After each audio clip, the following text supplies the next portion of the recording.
안녕하세요, 여러분. 요즘 부동산 대출 받으려고 하시는 분들, 특히 지방에서 집을 알아보시는 분들께 중요한 소식이 있어요. 정부가 지방 주택담보대출, 즉 주담대에 대한 규제 강화를 또 미루기로 했다는데요. 대체 스트레스 DSR이 뭐길래 계속 유예하는 걸까요? 그리고 이게 우리에게 어떤 영향을 미치는지 오늘 자세히 알아보겠습니다. 먼저 핵심 내용부터 말씀드릴게요. 정부가 지난 10일 가계부채 점검회의를 열었어요. 그리고 여기서 중요한 결정을 내렸는데요. 지방, 그러니까 비수도권 지역의 주택담보대출에 대해서는 내년 상반기까지, 정확히는 6월 말까지 스트레스 DSR 2단계를 유지하기로 한 거예요. 원래 계획대로라면 올해 말부터 3단계로 강화될 예정이었는데 이걸 또 6개월 미루기로 한 겁니다. 왜 이런 결정을 내렸을까요?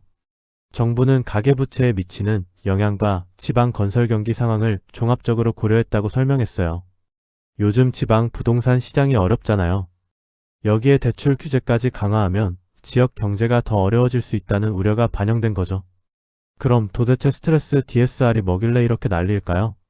스트레스 DSR은 쉽게 말해서 미래의 금리가 오를 수 있다는 걸 미리 고려해서 대출 한도를 정하는 제도예요. 지금 금리가 낮더라도 나중에 오를 수 있잖아요. 그래서 현재 금리의 가상의 금리, 이걸 스트레스 금리라고 부르는데요. 이걸 더해서 대출자가 감당할 수 있는지 미리 테스트해보는 거예요. 그럼 2단계와 3단계는 뭐가 다를까요? 2단계에서는 스트레스 금리 1.5%를 50%만 적용해요. 그러니까 0.75% 비만 추가로 고려하는 거죠. 하지만 3단계가 되면 1.5%를 100% 전부 적용하게 돼요. 숫자만 봐도 감이 오시죠? 3단계가 되면 대출 심사가 훨씬 까다로워지고 대출 한도도 줄어들 수밖에 없어요. 예를 들어볼게요. 만약 연소득이 5천만 원인 분이 지방에서 집을 사려고 한다고 가정해봅시다.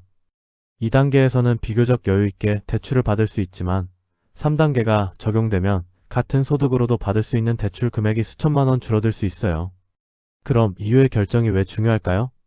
첫째, 지방에서 집을 사려는 분들에게는 시간적 여유가 생긴 거예요.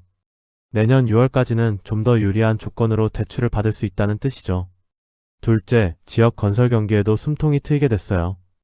요즘 지방 미분양이 늘고 있는 상황에서 대출 규제까지 강화됐다면 건설사들이 더 힘들어졌을 텐데 일단 완충 기간이 생긴 거죠.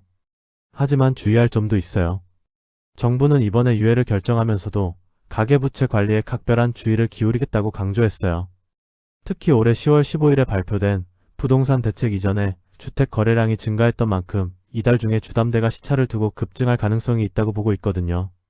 실제로 6월 27일 부동산 대책 이후 주담대 증가 폭은 계속 줄고 있긴 하지만 정부는 방심하지 않고 계속 모니터링하겠다는 입장이에요. 자, 정리해볼까요? 지방 주택담보대출에 대한 스트레스 DSR 3단계 적용이 내년 6월 말까지 유예됐어요.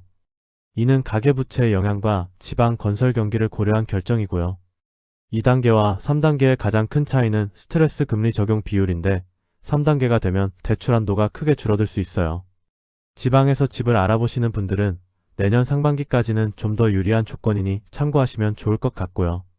다만 정부가 가계부채 관리를 계속 강조하고 있는 만큼 대출을 받으실 때는 본인의 상환 능력을 꼼꼼히 따져보시는 게 중요합니다. 오늘 영상이 도움이 되셨다면 구독과 좋아요 부탁드려요.